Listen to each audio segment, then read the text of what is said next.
Hello everyone, and welcome to our second episode of our 2025 live stream series, Wild About Water. My name is Rachel, and I am a watershed health educator here at the Environmental Learning Center on Clackamas Community College's campus here in Oregon City. I'm so glad that you could join us today for our second episode. Today, it's called Mighty Tiny Wetland Creatures. And it is a beautiful day here at the wetland, although it is quite foggy. But that's okay, it makes it even that much more interesting. Today, we will be dipping in the water to look for the small but important creatures living in that water. We'll explore their importance to the wetland and their connections in the food chain. And in front of you, you may have an activity sheet. And up at the top, it has our title of the episode, Mighty Tiny Wetland Creatures. And the first activity is Macroinvertebrate Bingo, where you will circle all the critters that are macroinvertebrates. See if you can find 3 in a row to get a bingo. And we'll talk more about what a macroinvertebrate is later. And below our bingo activity, we have our community connections, because at the end of each episode, we want you to be able to walk away with new knowledge and to be able to take that knowledge into your community. Today it says, macroinvertebrates are important in the wetland because they, and then you'll circle all the correct responses. They are food for other animals. They move nutrients in the wetland food chain. They can tell us how clean or dirty the water is, and they can make homes for wildlife. So hopefully by the end of the episode, you will be able to answer those questions. Now today, we are talking about macroinvertebrates. And we have to start with that word to be able to go through the rest of our episode. This word can be split into 2 parts, macro and invertebrate. Macro, in this case, means that something is small but large enough that we can see it with our eyes without the help of a microscope. And invertebrates are creatures that don't have bones. So if you feel the back of your neck down at the base, you'll feel these little kind of bumps. And those are bones in our bodies. And those bones are called vertebrae, and they make up our spine. So we are vertebrae creatures, while macroinvertebrates, they don't have any bones. They may have an exoskeleton, which is kind of like having bones on the outside of their bodies.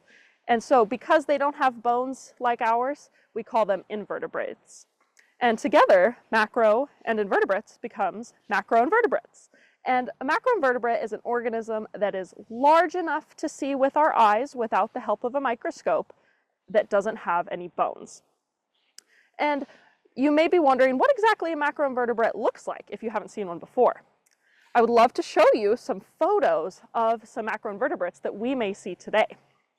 And hopefully you'll be seeing some photos soon of those macroinvertebrates. You can see that we have a stonefly nymph. And when I say nymph, what I mean is it's the young stage of a macroinvertebrate. So it's not an adult, it's a nymph.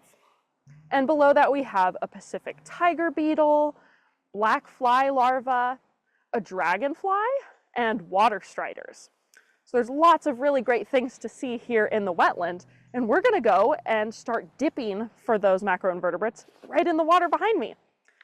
We do have a special guest with us here today, one of my coworkers who I'd love to introduce now.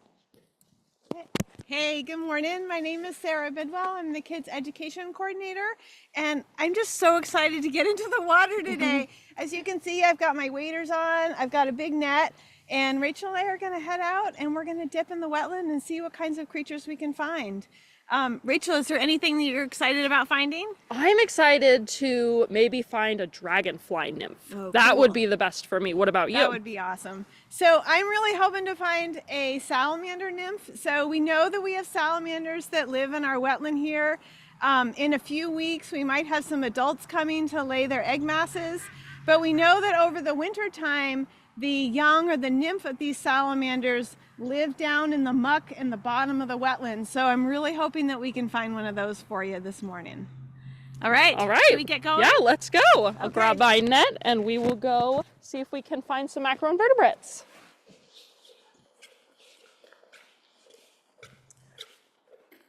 We're seeing lots of ducks here today. You may be able to see a couple of them on the camera as we come across the bridge. I saw them looking for macroinvertebrates this morning too, because they actually eat macroinvertebrates. Another creature I saw this morning was a crow. I could hear it calling, and it's got a very distinct call. Now Sarah is going to get in the water here because she has waders on. I just have my boots, so I'm going to be standing on the shore and see if I can find some good macroinvertebrates.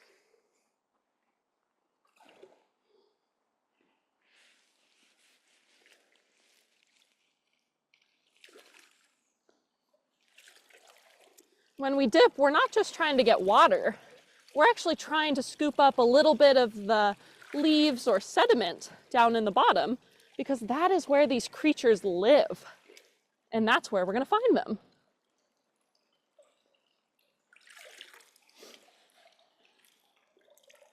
All right, it looks like we may have some good stuff in here. Are you seeing any salamanders yet, Sarah? No salamanders yet. No salamanders yet. That's okay. But I am finding a lot of salamander food. Oh, lots of salamander food down here. We may be lucky and find some.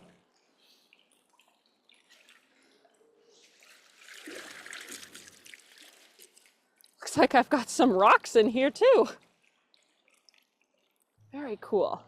I'm going to bring my findings back and we'll see what I found. And Sarah will keep dipping, see if she can find anything good over there.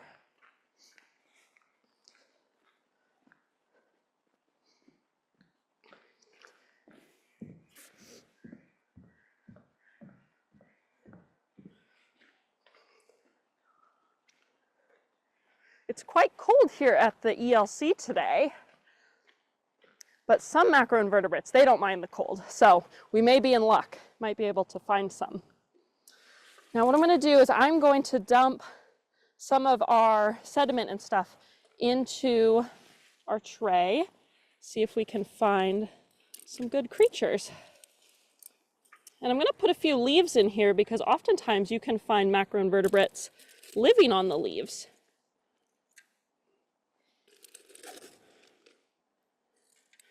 All right, let's give that a second so that those macroinvertebrates can come on out and swim through the water. We'll see if we found any.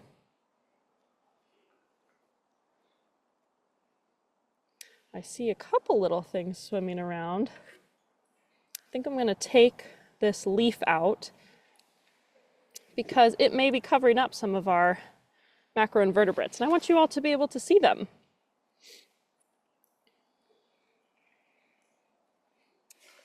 Let's see, set this off to the side. Can you all see anything yet? Is there anything moving in here? I'm seeing one little guy over here in the corner. I've scooped them up into our little spoon. You may be able to see it on the camera. And from what I'm seeing lots of little legs and a long body and a couple little antennae. To me, it looks like a scud.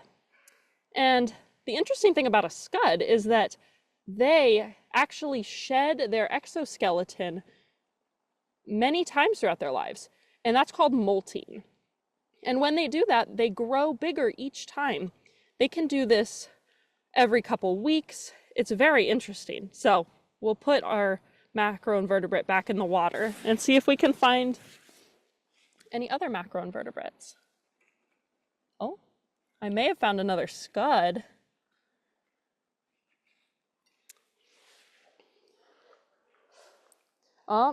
Maybe Sarah has found something. Have you been able to find anything yet? Nothing new. Nothing new. But I have discovered that there is a lot of muck in the bottom of the wetland. Sarah said that she's found lots of muck in the bottom of the wetland. Very important to all these creatures. It's very important to all these creatures, though, the muck, because that's where they live and that's where they find food. Well, we'll let Sarah keep looking for her macroinvertebrates. And I want to talk to you all about the food chain. Macroinvertebrates play a really important role in the food chain here in the wetland. Even though they're really small, they make up an important foundation of the food chain. I'd love to show you a slide with some photos on it that'll help us to understand the food chain a little better. On the left, you'll see a picture of a plant, and that's what macroinvertebrates eat sometimes. They eat quite a bit of plant material. And next in line, we have the macroinvertebrates. And who eats the macroinvertebrates? Usually frogs.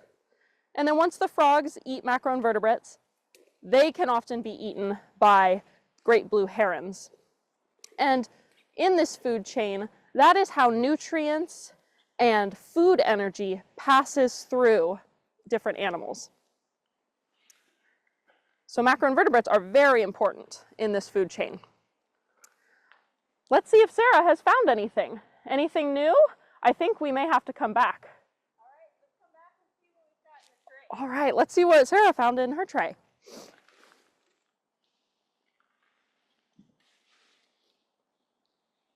All right, got a tray here for you. All right, I'm going to take out some of the leaves. Yep.